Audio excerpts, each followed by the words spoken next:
교회가 되는 거예요? 아닙니다. 그래서 은사 받아 물론 이제 도움이 되죠. 도움이 되는데 그거 해도 안 되고 그래가지고 내가 이제 생각을 해봤죠. 도대체 어떻게 해야 그 1% 안에 성공하는 목회를 할 수 있을는가 이 생각을 해봤는데 도저히 그 은사 갖고도 안 됩니다. 그러면 이제 어떻게 해야 되느냐? 그 이제 기도하면서 이제 쭉 생각해봐야 하나님이 어떤 생각을 하면 그런 생각이 들더라고요. 교회의 가장 중요한 일이 뭔가 하면은 예배입니다. 교회 이퀄 예배. 물론 교회에서 뭐 여러 개 교육도 있고 여러 가지 있지만은 일들을 하지만은 제일 중요한 것이 교회에서는 예배입니다. 그러면은 예배를 잘 드리자. 이제 결론을 낳는 겁니다. 그러면은 이제 예를 들면 은사를 받아도 예배 못 드리면은 교회 다 나가버려요. 왜? 예배를 통해서 교회는 은혜를 받아야 돼요. 우리가 하나님의 은혜를 받아야 되는데 예배를 드리도 맹성맹성 은혜를 못 받으면은 은혜 받을 수 있는 교회 큰 교회 많잖아요. 뭐 그런 데서 다 갚은 거예요. 낫지만. 그런데 이제 예를 들면 내가 병 고치는 은사를 받았다. 그러면은 그 병 고치는 은사를 받은 것을 활용해가지고 그 병 고치는 은사에 대해서 그 사람이 나도 다른 교회 안 가도록 예배를 잘 드려가지고 그 사람이 교회에서 하나님 은혜를 체험하도록 만들어줘요. 그러면 남은 교회 안 가요. 딴 교회 안 가요. 큰 교회 안 갑니다. 그런데 대부분 뭐 병을 고치고 나타났다 하면 보면 교회 안 나오든지 다른 교회로 갔든지 큰 교회인데 큰 교회 가면 얼마나 좋습니까? 시설이 전부 다 완벽하게 마련되어 있거든요. 편하거든요. 그런데 그걸로 다 맞고. 그래서 제가 이제 생각한 것이, 예배를 잘 드려야 된다. 그럼 예배를 잘 드리는데 어느 정도로 수준으로 드려야 되느냐.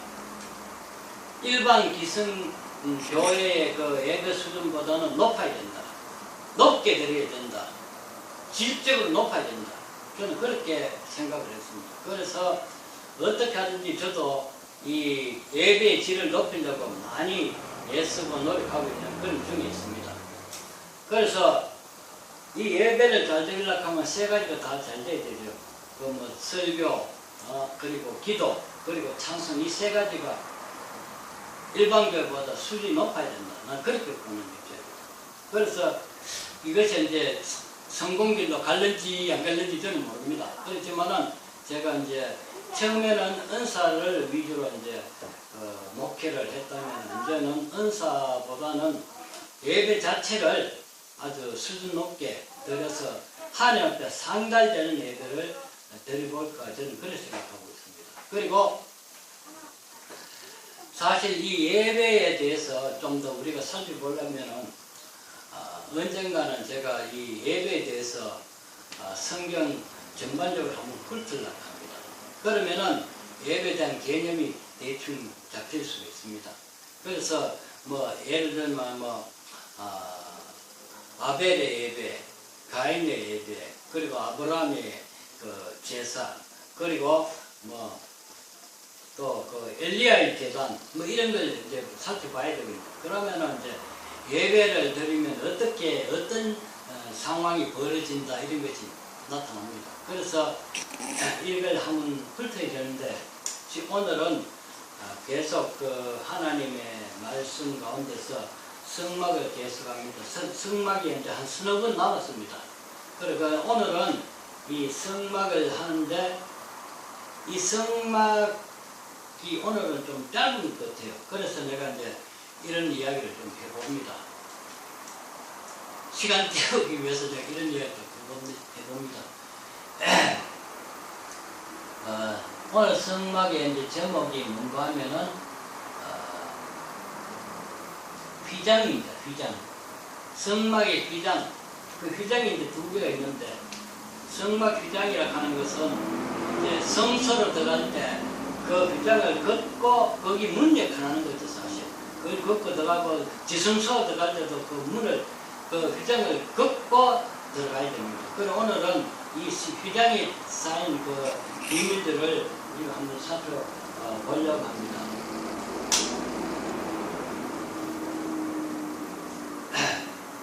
오늘은 휘장입니다. 그래서 이 휘장에 대해서 하나씩 살펴보겠습니다. 여기 보이는 이 천사들은 거룩천사입니다. 그 거룩천사는 어떤 역할을 하는가 하면은 하나님을 보호자하는 역할을 합니다. 보호자해가지고 불을 써가지고 경호를 한다 할까 아마 그런 의미에서 이 경호하고 이제 또 스랍천사를 하는 것이 있습니다. 스랍천사는 하는 일이 뭐냐면 심부름꾼입니다. 하나님의 일을 심부름꾼 그 천사가 스랍천사고 또 뭐 우리 보면은 이제 가브리엘 천사가 있습니다. 가브리엘 천사는 하나님께서 기쁜 소식을 전할 수 있도록 그렇게 사용하는 그런 천사입니다. 그리고 그래서 예수님 탄생할 때 가브리엘 천사가 마리아에게 이야기해가지고 예수님이 탄생했고 역시 또 세례요한도 그거 이제 그 알을 못 놓다가 그 이제 제사장이 들어가가지고 지성소에서 예배 제사를 드리는 지성소 가서 이제 예식을 행하는데 거기서 또 응답을 받았습니다. 이제 니도 알을 하나 넣을기다 요한이 이렇게 해라 이렇게 이제 응답받. 그 전부 다 가브리엘 천사가 그렇게 했습니다. 그러면 이제 또 미가엘 천사가 나오는데 이 미가엘 천사는 무엇을 하는가 하면 전쟁하는데 마귀하고 전쟁하고 이렇게 영적 전쟁하는데 사용되는 천사가 미가엘 천사입니다. 그래서 이제 다니엘서에 보면은 그거 이제 다니엘이 기도했는데 그 천사는 가브리엘 천사가 이제 공중에서 내려오는데 한 20 며칠 걸렸습니다. 그러면은 그 가브리엘 천사가 그 기간이 와 걸리면은 하나님께서 이 다니엘의 기도를 듣는 즉시 응답은 내렸는데 중간에 그 방해꾼 그 마귀 세력들이 방해를 해가지고 빨리 못 내려왔습니다. 그래서 그 마귀 세력을 이렇게 흩어주는 역할을 한 것이 미가엘 천사입니다. 미가엘 천사. 그래가지고 23일 만에 와가지고 응답을 이제 전해주고 가는 그런 일이 있었습니다. 이와 같이 이 천사는 여러 가지 천사가 있고 하는 일도 다양합니다. 그래서 이제 일단은 이제 기본적으로 이렇게 살펴볼 수가 있습니다.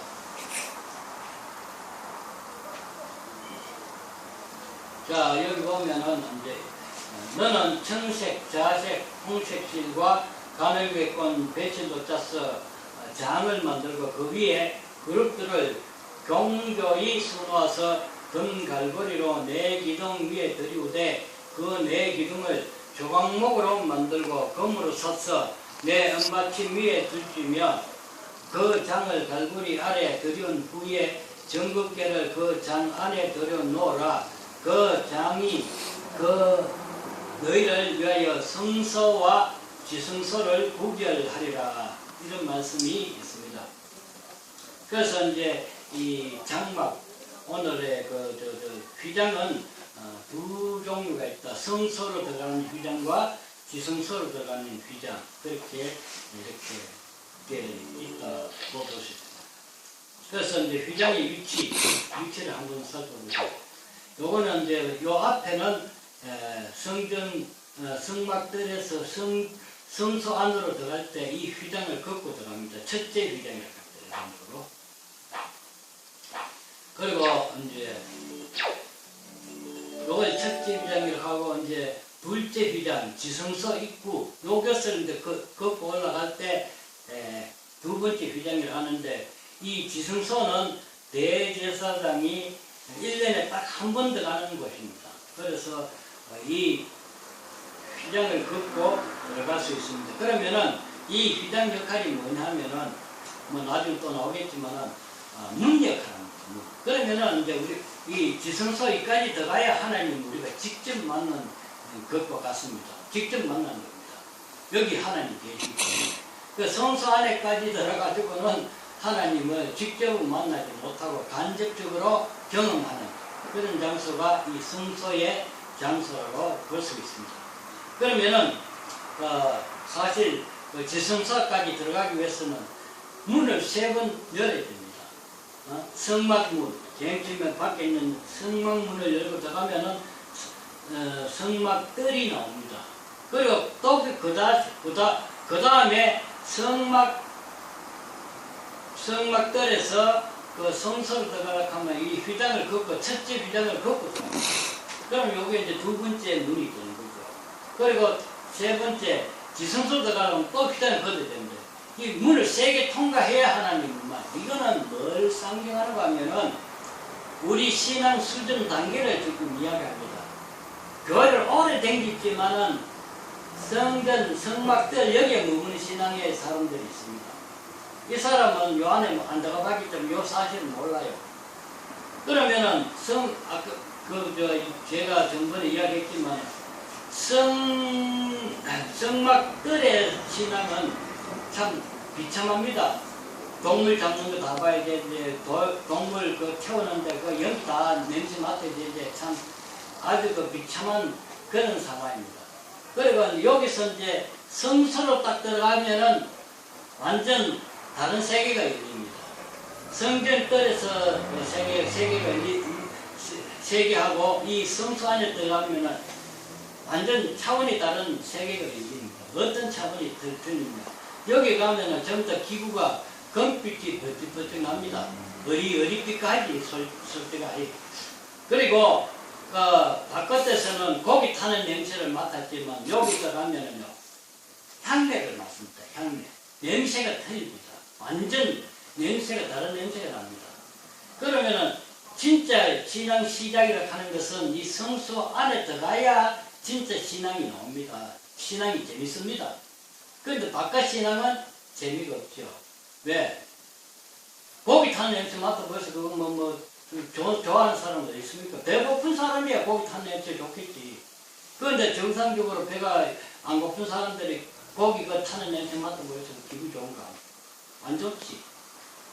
그 동물 잡채, 보는 앞에서 피가 막 줄줄 흐르지. 얼마나 진질머리 나겠습니까? 그런데 그게 바로 신앙이라요.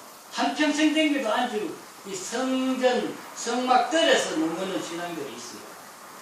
그리고 이제 이 성소에 들어간 사람들은 신앙생활 하는 게 재밌어요. 바깥에 있을 때는 성막들에 있을 때는 재미가 없어요. 신앙생활 재미 하나도 없어요. 지루하고 설교 10분에도 지루해가지고 못 견디. 찬송도 지대로 안 나오지. 재미가 없어가지고. 이런 신앙은요 아직까지 성막들 신앙이에요. 그럼 여기 들어가면 성소 들어가면 예배드리는 게 재밌어요. 진짜 재밌어요. 예배드리는 것도 재밌고 성경 읽는 것도 재밌고 기도하는 것도 재밌어요. 진짜. 그런데 요걸 경험하지 못한 분들은 기도하는 것도 죽을 사람. 제가 다 해봤잖아요. 옛날에 기도 1분 시기면 1분도 잘 못했어요. 기도 1분도 못하고 기도 시기면 누가 날 기도 시기 나면 기도 촬영오면 일부러 교회 안 가요. 기도하기 싫어가지고. 그런 식으로 내가 믿은 적이 있었는데, 그런데 하나님께서 은혜를 베풀어 주시니까 기도도 재밌고 성경 읽는 것도 재밌고 예배도 재밌고 그렇습니다. 그래서 이제 우리가 하나님을 이제 직접 만나려고 하면은 지성소에 그런데 이제 그런 말 하잖아요. 세상에 사람이 하나님을 직접 만날 수 있나? 그렇게 이야기하는 사람들이 있거든요. 우리가 하나님의 자녀 아닙니까? 자식이 아버지 보는 거 여사 아닙니까?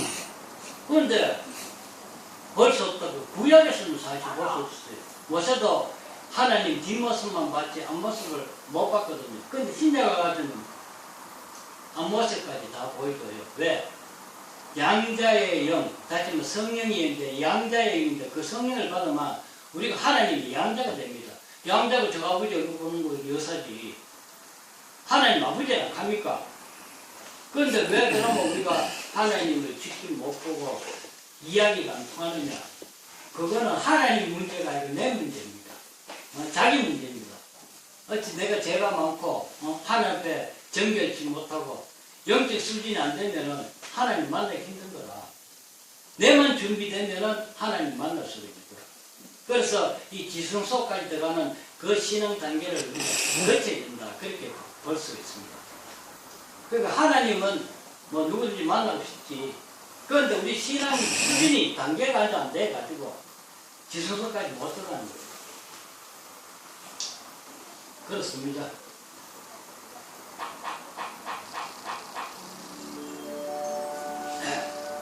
첫 번째 성소의 휘장이 바로 청색, 홍색, 자색, 홍색질로 이렇게 만들었습니다.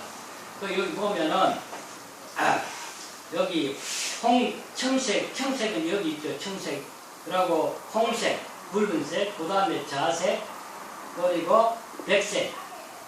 백색은 뭐 하면은 배시도 꽃실이라 백색. 그게 이제 백색인데 이 네 가지는 예수님의 신분을 나타내기도 하고 또 사역을 나타내기도 합니다. 이 청색이라 하는 것은 푸른색 아닙니까? 이 하늘색이거든요. 청색. 하늘을 올라보면 하늘색 알았습니다. 그러면은 하늘에는 누가 계시느냐? 하나님이 계시죠. 그러니까 이 청색이라는 것은 예수님께서 바로 하나님이라 한 뜻입니다. 하나님 아들 안 합니까? 하나님 아들 하나님입니다. 그래서 이 청색은 바로 하나님을 가르쳐주고 또 하나는 영생, 생명을 또 이야기합니다. 하나님은 영생하시는 분 아닙니까? 그러니까 예수님도 영생이고 그 천국에 올라가가지고 지금 우리를 내려다보고 있어요. 그래서 바로 이 청색은 생명, 영생을 상징하는 색깔이기도 합니다. 그리고 이 홍색이라고 하는 것은 예수님의 십자가 사건을 이야기합니다. 예수님의 죽음을 이야기합니다. 이 홍색이 있기 때문에 우리가 구원을 얻는 겁니다. 그러니까 예수님이 십자가를 지심으로써 예수님이 우리 죄를 대신해서 십자가를 지심으로써 우리가 죄의 용서를 받고 그래서 그 죄의 용서를 받기 때문에 우리가 하나님의 나라 천국에 갈 수 있는 자격 요건이 생깁니다. 그래서 이 홍색은 예수님의 죽음을 상징하고 자색은 또 뭔가 하면은 예수님이 왕이시다. 이 자색이라고 하는 것은 옛날에 왕들이 이 자색 옷을 많이 입었습니다. 그 로마 가톨릭도 이제 그 추기경 있는 사람들이 옷 입는 거 보면 자색 옷을 입어요. 그 참 보기 싫지. 이 자색은 이제 고급 관원들이 입는 그런 색깔, 그리고 왕들이 입는 색깔. 그래서 예수님은 왕이시다 하는 것을 신분을 나타내고 있습니다. 그리고 예수님이 이 세상에 처음 왔을 때, 초림하셨을 때는 왕으로 오신 게 아닙니다. 목수의 아들, 아주 비천한 신분으로 왔습니다. 뭐 우리 한국 같으면 뭐 상lum이죠, 상lum. 그런 신분으로 예수님이 오셨는데 앞으로 재림 예수님은 왕으로 오십니다.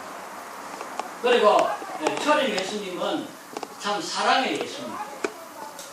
우리 죄인을 용서하기, 그 사랑이라고 하는 것은 용서가 많잖아요. 그 죄인을 용서해 주면서 예수님이 초림으로 오셨지만은 재림 예수님은 사랑의 예수님 아닙니다. 심판, 공의의 예수님, 심판의 예수님입니다. 그래서 사도 요한이 예수님 보고 겁이 나가지고 무시무시한 모습을 했거든요. 그래서 놀래가지고 기절했습니다. 왜? 심판의 주로서 오기 때문에 무섭지요.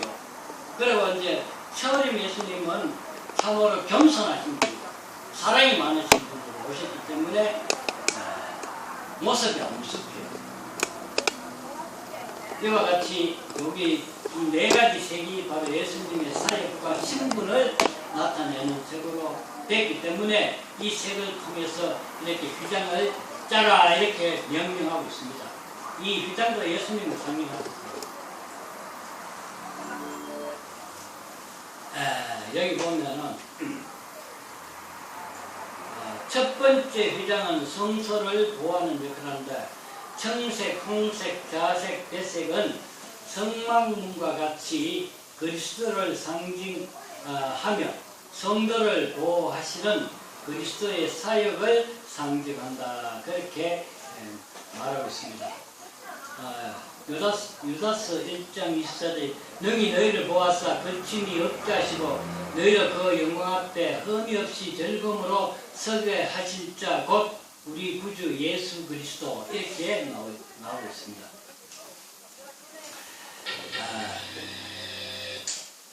두 번째 지성소의 비장을 살펴보겠습니다. 그것도 역시 청색, 자색, 홍색, 가늘게 본 배실로 짜서 만들었다. 그 위에 그룹을 공교히 수놓아 만들었다. 출애굽기 여기 보면은 너는 청색, 자색, 홍색 실과 가늘게 본 배실로 짜서 장을 만들고 그 위에 그룹들을 공교히 수놓아서 이렇게 말씀하고 있습니다. 그래서 첫 번째 규정에는 그룹을 수놓아가 그룹을 안 만듭니다. 두 번째 규정에 수를 놓고 거기에다가 그룹까지 이렇게 수를 넣었습니다.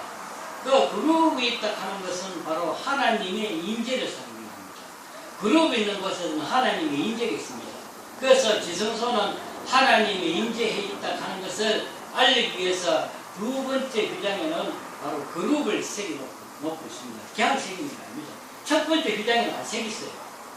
그룹을 안 새기고 그냥 이 네 가지 실로 해가지고 앞에 이렇게 갈아놓은 것이 첫 번째 규정인데 두 번째 규정에는 그룹을 새기가 똑같이 해가지고 그룹을 새긴다는 것은 그 바로 지성소 안에 하나님이 임재해 계신다. 그것을 표현하고 있습니다. 바로 이제 이 그룹 천사들을 이렇게 수놓았다고 그렇게 보고 있습니다. 그룹은 천사인데 하나님의 임재를 상징한다. 그 지성소는 하나님의 임재가 있다. 그렇게 볼 수 있습니다. 두 번째 규정은 지성소와 성소를 구분한다. 지성소의 규정은 인간과 하나님 사이의 중보자 되시는 그리스도의 육체를 상징한다. 그 길은 우리를 위하여 규정 가운데로 열어놓으신 새롭고 산 길이요 규정은 곧 저의 육체니라. 그 예수님 때문에 지성소 규정이 갈라지면서 이제 성소와 지성소가 하나가 되는 그런 이제 일들이 일어납니다. 찢어진 성소의 규정, 마가복음 보면은 여기 이에 성소 규정이 위로부터 아래까지 찢어져 둘이 되니라. 그래서 예수님이 십자가에 돌아가실 때 성소의 지성소의 규정이 쫙 갈라지는 그런 일이 일어났습니다.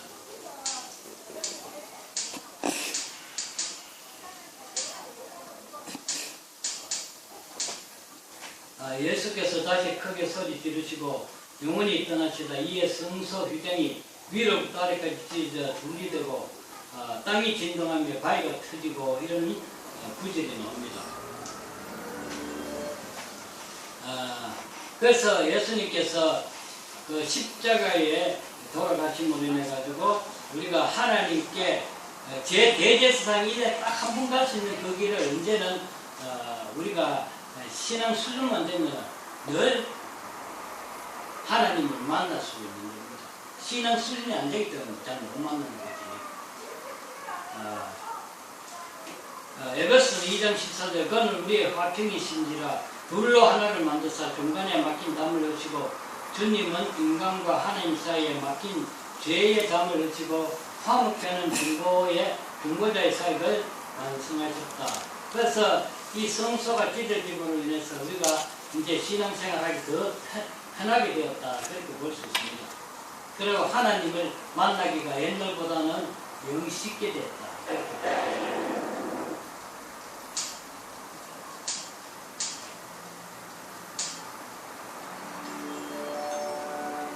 여기 보면은 예수께서 가르쳐 내가 곧 길이요 진리요 생명이니 나로 말미암지 않고는 아버지께로 올 자가 없느니라 이런 말씀이 있습니다. 이 말씀을 오늘날 우리가 말 못 지킵니다. 여기 위배되는 일들이 일어나고 있는데 바로 종교다원주의입니다. 종교다원주의라고 하는 것은 모든 종교에 다 구원의 길이 있고 천국 가는 길이 있다. 그렇게 주장하는 것이 종교다원주의입니다. 그것의 종교다원주의의 그 우두머리는 누구냐? 천주교 로마 가톨릭입니다. 그런데 천주교 로마 가톨릭은 왜 그런 이제 정법을 펴느냐? 로마 가톨릭의 목적이 있습니다. 종교 통일. 로마 가톨릭으로 천주교로 통일시키자. 전초 작업이 이제 종교다원주의입니다. 모든 데, 누구도 구분이구분 해가지고 우리 서로끼리 사랑하자, 교제하자. 그래서 처음에는 그 정법을 사용하고 나중에 정치력이 생기고 또 권력이 생기면은 그때는 말 안 들어. 로마, 이제 모든 종교 폐지다. 로마 가톨릭으로 들어라. 안 들어오면 맞아주는 거야. 권력이 생겼으니까. 말 안 들어. 로마 가톨릭이 2000년, 1000년 동안, 중세아메키 동안 다스렸잖아요. 그래가지고 말 안 들으면 이단해가지고 잡아 죽이고, 가형시키고, 고문하고, 그런 짓이 이 로마 가톨릭이 했거든요. 그럼 그 버릇을 안 버리느냐? 안 버리. 언제 또 그러려고 해요. 그게 로마 가톨릭 목적이 있습니다. 그래서 처음에는 종교다원주의 해가지고 사사꽃입니다. 모든 종교를 꽃이 났다가 내가 정치력이 생기고 힘이 생기면 그때부터는 강제 종교통일, 로마 가톨릭 종교통일을 합니다. 여기에 제일 반대하는 세력이 뭔지 압니까? 개신교 세력과 이스라엘, 유대교 제일 반박이 심할 겁니다. 한 번은 이제 로마 가톨릭 교황이 그런 말을 했습니다. 기독교 근본주의자들은 신앙적으로 테러 분자와 같다. 테러 분자와 같다. 그런 소리 했습니다. 그 테러 분자가 있으면 우리가 진압을 해야 되겠잖아요. 예? 마찬가지로 기독교에는 저희가 정치적으로 이제 권력이 생기면 기독교를 박해하겠다 이 말을 해요. 테러 분자. 기독교 근본주의라고 하는 것은 뭔가 하면은, 아까 종교다원주의 했는데, 우리 기독교가 이제 종교다원주의를 지금 이제 단체가 바로 WCC, 세계 기독교 협회. 이것이 WCC인데, 이 WCC, 세계 기독교 협회 같으면 기독교인만 와야 되는데, 모든 종교가 다 가입되어 있어요. 이슬람도 있고, 천주교도 가입되어 있고, 기독교. 다 가입되어 있어요. 우리 교단들, 이제, 우리 한국 교단 중에서 WCC 가입한 한 교단이 있어요. 장로교회 합동 측하고 또 고신측 두 교단만 거기 가입 안 돼 있어요. 감리교 교단 가입돼 있지, 순복음 교단 가입돼 있지, 성결교 다 침례교 다 가입돼 있어요. 거기. 그래 완전 그러면 짬뽕 종교가 다 모이는 거죠. 세계 기독교 연합회. 그래서 이제 그거 아시는 분들은 그때 이제 부산에서 WCC 회의할 때, 유치할 때 막 반대 운동하고 이랬어요. 그 신문 보도도 잘 안 나와요.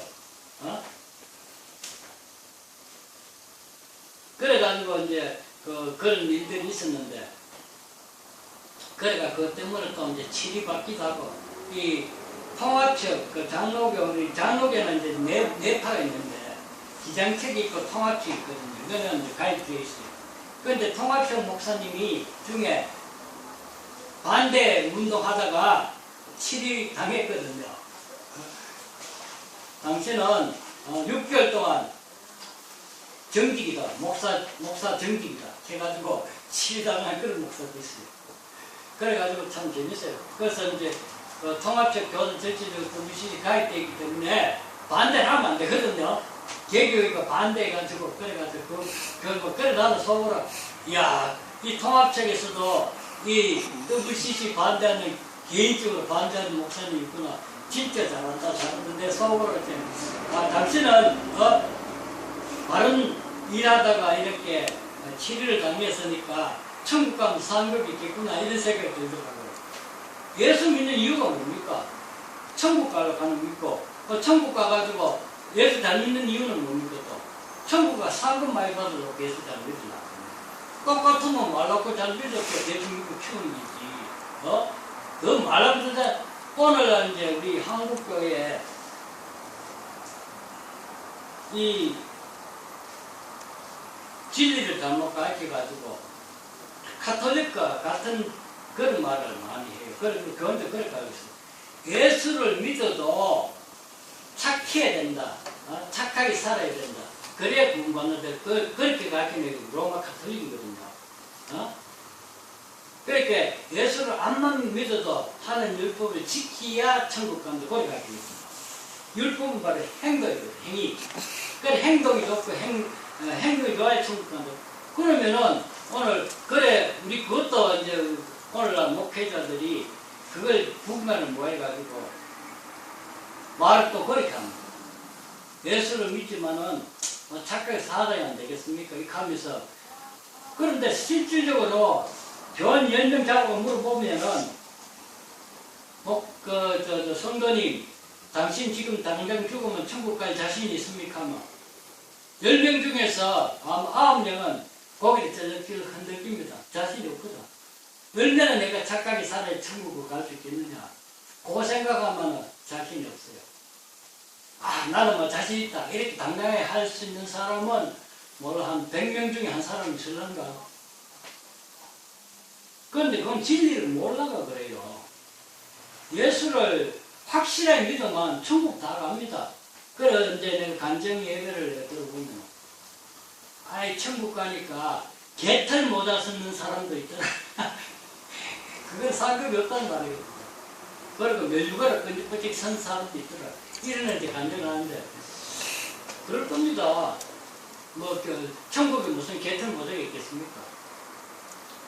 그런데 이제 사도 바울은 그렇게 했습니다. 해의 영광이 틀리고 달의 영광이 틀리고 별의 영광이 틀린다. 이렇게 했습니다. 이 상급을 받는데 해의 영광과 같은 그런 상급 받는 사람이 있고 달의 달빛처럼 같은 영광의 상급을 받는 것이 있고 그리고 별빛처럼 반짝반짝한 그 정도의 영광을 받는 사람들이 있다. 천국 가면. 그러면은 천국 가가지고 그러면 그 영광을 많이 받는 사람하고 천국에서 대접을 안 많이 받겠습니까? 대접 똑같을 것도 말라고 예수 잘 먹고 상급을 많이 받으려고 해의 영광을 받으려고 그렇게 설치고 다니겠습니까? 안 그렇습니까? 틀립니다. 천국 가도 대접 받는 게 틀립니다. 내가 볼 때는. 어떤 사람들은 그렇게 생각해요. 특별히 가도 천국만 가면 된다 하는 사람들도 있어요.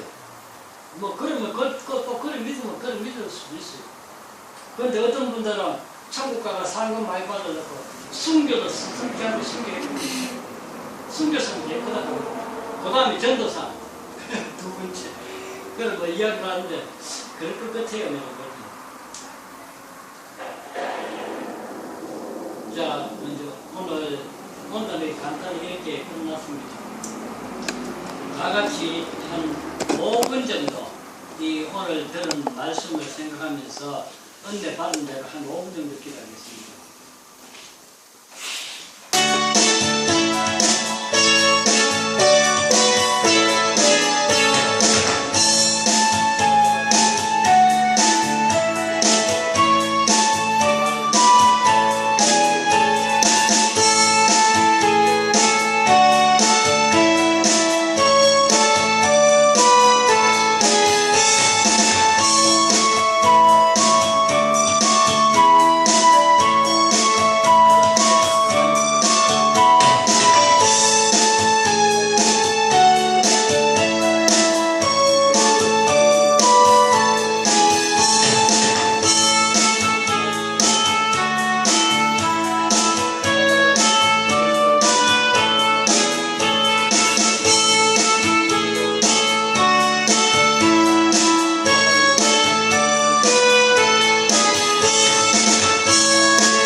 하시오며 나라의 마음을 주시며 뜻이 하늘에서 이룬같이 땅에서도 이루어지이다.